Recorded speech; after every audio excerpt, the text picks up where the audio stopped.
Hey, y'all, Scott here. First of all, thanks to the show's sponsors and donors who make it possible for me to do this. Secondly, I need more sponsors and more donors if the show is to continue. ScottHorton.org/donate has all the links to use PayPal, Give.org, Google Wallet, WePay.com, and even Bitcoins to make a donation in any amount. You can also sign up for monthly donations of small and medium-sized amounts through PayPal and Give.org. Again, that's ScottHorton.org/donate for all the links. To advertise on the site or the show, email me, Scott@ScottHorton.org. And thanks. All right, y'all, welcome back to the show.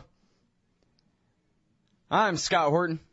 ScottHorton.org is the website. Sign up for the RSS feed there. Get all the interview archives downloaded right to your whatchamajigger. And also you can follow me on Facebook, Twitter, and YouTube at /Scott Horton Show. Okay, next up is our friend Jason Leopold, now writing for Al Jazeera. And first of all, welcome back to the show, Jason. How are you? Doing well, Scott. Thanks for having me back. Well, you're welcome, and thank you again for joining us. Really appreciate it. By the way, I meant to say that you're the author of the book News Junkie, which people ought to spend money on. Thank you. And appreciate read. that. And they ought to also read the book, too. Yeah. But definitely they should spend money on it, even just if it's for decoration. Okay, so now I want to make sure that I got it right, that Dead Right is the same article as Military Contributes to Adnan Latif's Death. Is that correct? This is the brand name? Yeah, same, just a couple of different headlines, trying to attract readers to this. Right, I just wasn't sure. I got the advanced copy with your original headline. I just want to make sure this is the same piece I'm looking at so that I can recommend for people to go and find it. It's at AlJazeera.com. The real AlJazeera.com finally somehow, so it's at .net or .com. Military Contributes to Adnan Latif's Death is the article. And so go ahead. You've got free reign for 25 minutes. Tell us about Adnan Latif and what happened to him and what you learned in this new Department of Defense document, which you've published in full here.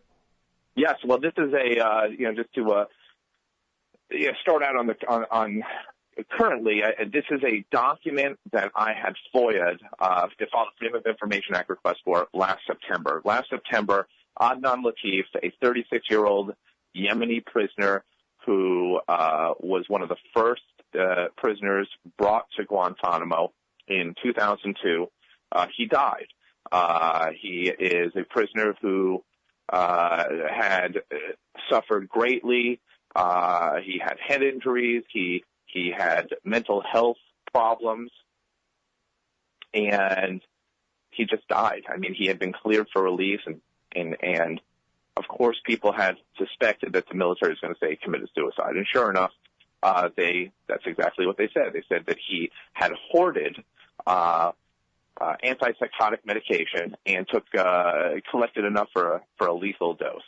And that they were conducting, after he died, they were going to conduct an investigation known as a commander's inquiry that was conducted by United States Southern Command, which has oversight of the Joint Task Force that operates Guantanamo. So I filed a Freedom of Information Act request for this report and received it last Friday. And, Scott, this is a damning report.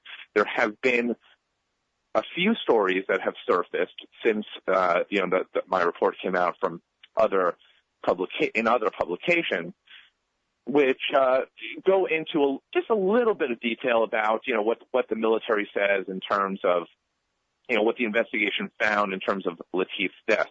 But to step aside from that for a moment, what this report shows is that there has been systemic failures at Guantanamo, violation of policy at every level, from the commander who is more or less a poor leader, all the way down to the medical staff. And these systemic failures directly contributed to the death of Adnan Latif, this Yemeni prisoner who had been cleared by the Bush administration and the Obama administration, cleared for release. And it's really an indictment of the Obama administration's policies with regard to indefinite detention. It's an indictment of Congress for what appears to be a failure of oversight into the operations at Guantanamo. It raises a number of questions as to how did this prisoner obtain these medications? And in addition to that, it shows that in his autopsy, after his autopsy was conducted, I mean, he had basically a pharmacy in his bloodstream. I mean, there were numerous drugs that he was given that were found in his system. So it's just widespread failures. And here we have now a hunger strike, and that is entering its 5th month, shows no signs of abating. The number of hunger strikers are increasing. The number of prisoners who are being force-fed is increasing. And what this report that I obtained shows is that the hunger strike can be directly linked to the policies that were implemented and enacted in response to the death of Adnan Latif. So instead of holding anyone responsible and accountable for the failures to follow what are the standard operating procedures at Guantanamo, and there's nearly 200 of them, what they've done is more or less, taken it out on the rest of the prisoners by implementing these across-the-board policies, because one prisoner supposedly concealed medications and collected enough for a lethal dose. Mm-hmm. And now you have this this massive hunger strike. But as I indicated, nobody's been held accountable, which probably is not a surprise to you, Scott, and certainly not a surprise to any of your listeners. We know that accountability when it comes to this administration is not too keen to hold anyone accountable for problems and failures such as this, even though the failure to follow a standard operating procedure, because this report says that standard operating procedures were not followed, and it would be considered a violation of the Uniform Code of Military Justice. Mm-hmm. So it's just a complete breakdown of what's happening at Guantanamo, what's been happening at Guantanamo. It undercuts and actually just completely destroys all the statements that I have been told by Pentagon officials, by Guantanamo officials about the way in which the prison is operated, the way they run the prison, because this report shows that the right hand doesn't know what the left hand is doing. Right. Well, and the guards don't know what they're doing. None of them know what anybody's doing. Yeah, I mean, you quote really one guard saying that I sort of feel like nobody even knows I work here. I'm not even sure if anybody does know I work here. That's a quote that he gave to investigators. I mean, can you believe that? I mean, that is. All right, now wait a minute. Now, hold on. Let's make sure everybody's on the same page here for just a second before we delve into some details here. This guy Latif, who is a guy and who for some reason was in Guantanamo and somehow died, which we're going to get back to very shortly here. He was able, according to their version of how he died, he was only able to kill himself by gross negligence and gross failure to obey the standard operating procedures of how these detainees are to be, for example, observed as they take their medicine or checked on when they're supposedly suicidal and that kind of thing. And that instead of any accountability for the people who failed on the job, according to the original story about what happened here, they went ahead and clamped down on everyone, which is what led to the massive hunger strike now, where people, because they're constantly having their Quran searched for one thing, and their parts and other things searched and further clamped down on, they're now trying to kill themselves by starvation rather than suffer this indignity anymore, or at the very least try to draw attention and make the American people do the right thing. Yeah, right. So. Exactly. And let me just add that this report that I obtained does not state how Adnan Latif, supposedly obtained these medications. Does not say how he was able to hide it from the guards or from anyone, even though he was subjected to a regular search. For example, the report says that, a day before he died, he was transferred out of the detention hospital and into a punishment wing in Camp 5. And so what that entails is literally, physically, Scott, getting up and getting your belongings and being shackled and moving. And, the guard said, hey, we searched his belongings and we couldn't, we didn't find anything. So what the report then adds is that it doesn't come out and state it specifically, but it does not say this is, this is what we conclude. It just says that his Quran was not searched. And then there's a redacted part in the report, which I have a military official who revealed to me that the redacted part also says that his genitals were not searched. So they're suggesting that he hid this medication in his Quran and, or on his, in his genital area. And so then obviously, people are wondering, well, why are they searching Qurans? And of course, the Guantanamo officials are saying, oh, we've always searched Qurans. Well, BS. That's not true. They have not. They have not always searched it. They ended that practice back in 2006 after the last hunger strike, after an uprising and a riot took place, and they implemented policies that, more or less said that, we're not going to do this anymore. So they left it to the interpreters and the linguists to search it, but nobody was searching the Qurans. So, and these are questions that I've been asking, for quite some time. So.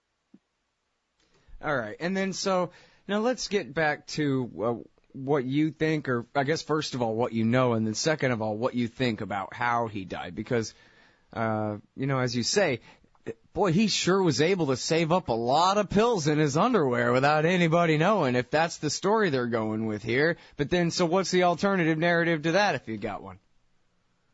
Good question, Scott. First, let me just add that the Naval Criminal Investigative Service is also investigating. And what they're investigating is, the circumstances behind the death. They're supposed to go into more or less, many of these questions as to how this happened.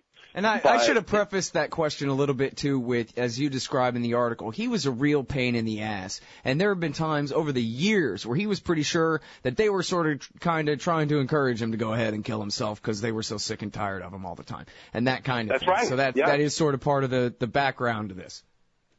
Yeah, it's important background because, one, he had been saying this to his attorneys for years, and many of the statements that his attorney had copied, taken down verbatim, have proven to be true.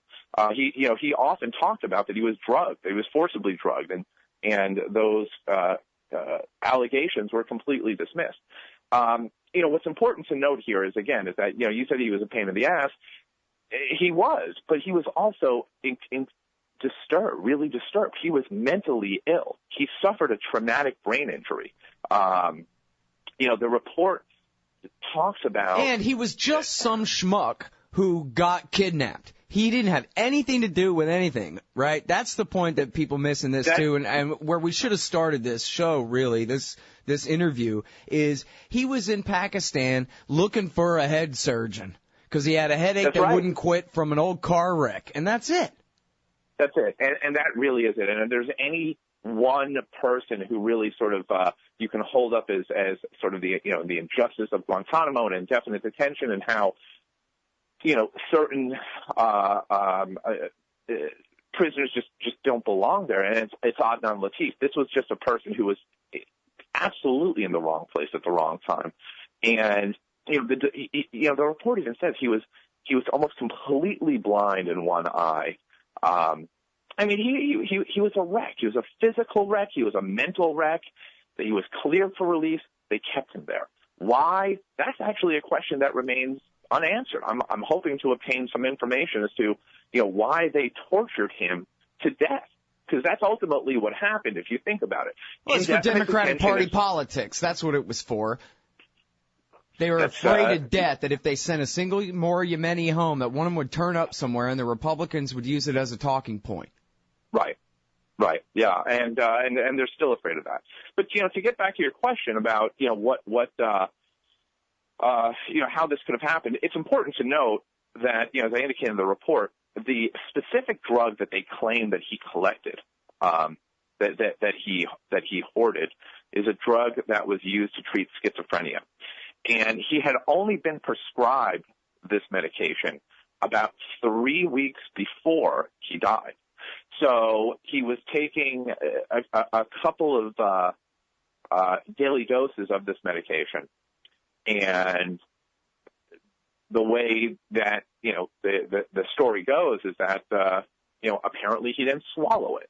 And nobody watched him, take the medication, even though that's the in the SOP that, the corpsmen need to make sure that, the prisoners take the medication. So 3 weeks before, he's supposedly collecting all this medication. And then, he gets sent to this punishment cell, which he had said, according to, this investigation, would basically kill him. He would die there. And, he was right. So I think there are really important questions as to, well, did he really collect this medication? I don't think that the report is conclusive, certainly in saying, providing any evidence, and maybe there's, something redacted, but there's nothing that says, as I said, it just says his Quran wasn't searched. I think that they're guessing at this point. But it's also, I should add that, medication was just left for him.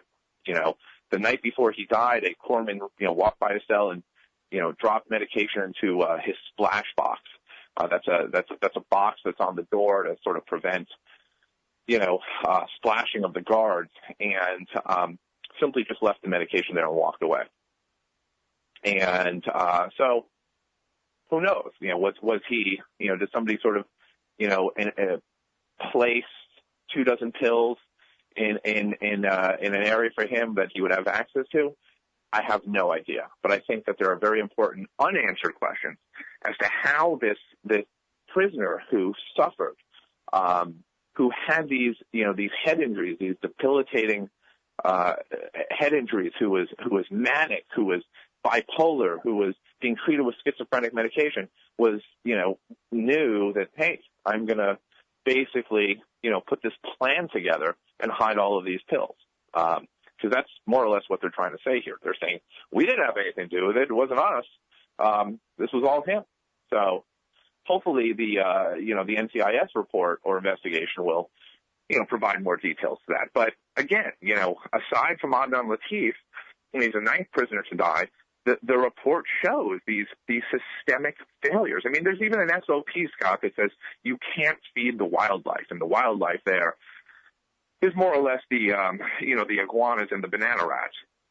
And they were violating that as well, allowing the prisoners to do that. So, if you have all these failures, if you have people not following the SOPs, is it possible that other things took place that we don't know about?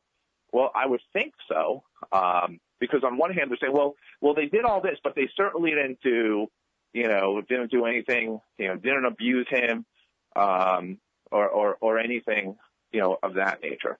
I think that this is, as I indicated, a damning indictment of the policies of this administration, of indefinite detention, and the fact that something like this, I have to be honest with you, does not get more attention on that scale is stunning to me, because you cannot have a better smoking gun at this point about how bad it is at Guantanamo than this Scott document. Yeah. I mean, it's just horrifying, man. I read the story today, and it just reminded me of the kind of thing, and I know I'm a broken record about this, everybody, I'm sorry, but this is the kind of thing that my government used to, with a straight face, say about the Soviets and other communist horrible dictatorships, like, say, for example, Fidel Castro's communist dictatorship down there in Cuba. And yet, flip a coin. Which side of the wall are you more likely to get a fair trial at this point? It's madness. I mean, in fact, you're more likely to get an actual trial in communist Cuba than on the American side, right? Right. Well, it'll be a fake trial, but at least they'll hold one. Right. Well, exactly. It'll be a fake trial. They'll hold one. I mean, look, as I said, nobody here is getting a trial. Look what's happening at Guantanamo right now. You have the prosecution, the government that is, pressuring the judge overseeing these military commissions to move things along. Hurry up. Get these 9/11 guys, on trial already. We need to move along. But it's so bizarre. I don't even know how to react to that, because this is the same government that refused to put him on trial in Article 3 courts, where it would have gone much quicker. That, they hold him at CIA black sites for years. They, it's been 11, 12 years, and now they're saying, hey, we're getting impatient. It's, they created this. They created this monster. Nobody asked for it. This is what they created. There have been attempts to sort of, to change it. And what happens? You have the Republicans, pouncing on the Democrats, and the Democrats caving. Because, they're pathetic. Both parties are pathetic in the way that they, respond and deal with, these issues, and then wag their fingers at other governments for policies that we duplicate. And, Guantanamo and the death of this prisoner and others being a perfect example. This man was cleared for release. He had a family. He had a son that he talked about. He was cleared by the Obama administration. He was cleared by the Bush administration. He went to the Supreme Court. They refused to take it. He finally died, and his story, more or less, is kind of silent. A report comes out that's a damning indictment of the policies, of the administration, of the policies that are in place at Guantanamo, and it's met with, with more or less utter silence by people. It's a footnote. And here you have a hunger strike where you have more than 100 prisoners that are, starving themselves. The only way that they can make their voices heard. And we're not hearing enough of those stories. And I think that, things are going to get much worse. But what I see is the public sort of being completely desensitized, to what's taking place. Look, TV rules them all. I mean, that's what it comes down to. TV, by ignoring the story, is implying quite successfully that it's not a story, and so that you don't need to worry about it. And after all, the Empire's got 1,000 scandals to pick from, and so, shrug, right? Right. It's not even really a decision by, the people that they don't really care about or whatever. It's not even put before them to judge.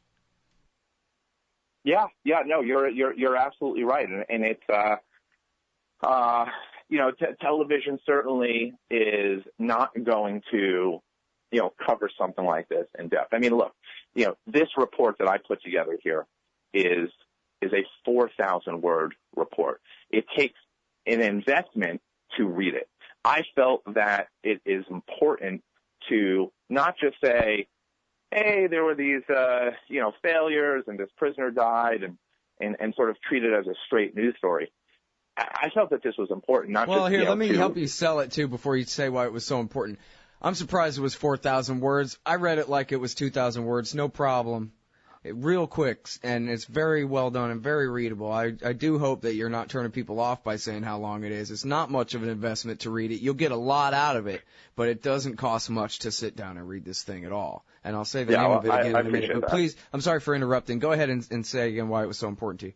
Yeah, and I think that that's the problem that we're seeing here, Scott, is that, as you mentioned, with television, with the news, with these various sort of revelations that come out, I don't feel that people are sort of getting the full impact or understanding how damning some of these revelations truly are. I mean, we're certainly seeing it with the NSA and the programs there, but it's widespread.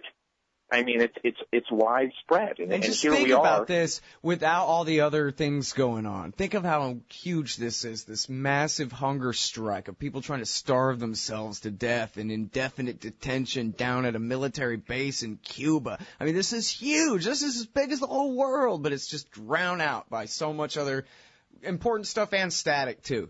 It's just sure. No, there's things. Definitely other important things, and I don't particularly think that my story is the only important one, but it's no. But this is huge, yeah.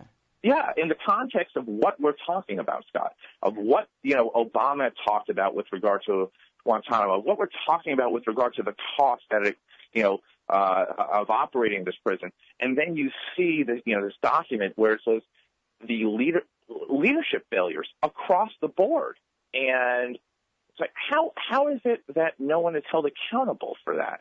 Why is this continuing to happen? And why are we dismissing deaths like this? Deaths that, like I said, this man had a family. I've spoken to his brother in Yemen, and you say in the article his son was a toddler the last time he saw him when he went off to seek medical attention and got kidnapped by the empire, and he never did get to go home and see him again, his son that's now 10 years old, which, that ought to really stick with people too. Like, okay, yeah, he was brown and everything, but, this was a human being. Like you say, he had a son, he had a brother, he had a wife, and he was wholly innocent, and I think is a perfect symbol of Guantanamo. Because like I said, Khalid Sheikh Mohammed and a few other of those guys, they're the window dressing on the indefinite detention that all these innocents are suffering there still. It's madness. It's got to stop. It's completely mad and wrong. Yeah, and everyone knows it too. All right, listen, Yeah. I'm sorry for ranting, but we're all out of time here. We got to go. Thank you so much. It's great to talk to you again. Always appreciate it, Scott. Take care. All right, everybody. That's the great Jason Leopold. He's now writing for AlJazeera.com. This one is called Military Contributes to Adnan Latif's Death. Military Contributes to Adnan Latif's Death. A very important story. Please go read it. See you tomorrow. Hey, y'all, Scott Horton here for WallStreetWindow.com. Mike Swanson is a successful former hedge fund manager whose site is unique on the web. Subscribers are allowed a window into Mike's very real main account and receive announcements and explanations for all his market moves. The Federal Reserve has been inflating the money supply to finance the bank bailouts and terror war overseas. So Mike's betting on commodities, mining stocks, European markets, and other hedges against our depreciating dollar. Play along on paper or with real money, and then be your own judge of Mike's investment strategies. See what happens at WallStreetWindow.com. Oh, man, I'm late. Sure hope I can make my flight. Stand there. Me? I am standing here. Come here. Okay. Hands up. Turn around. Whoa, easy.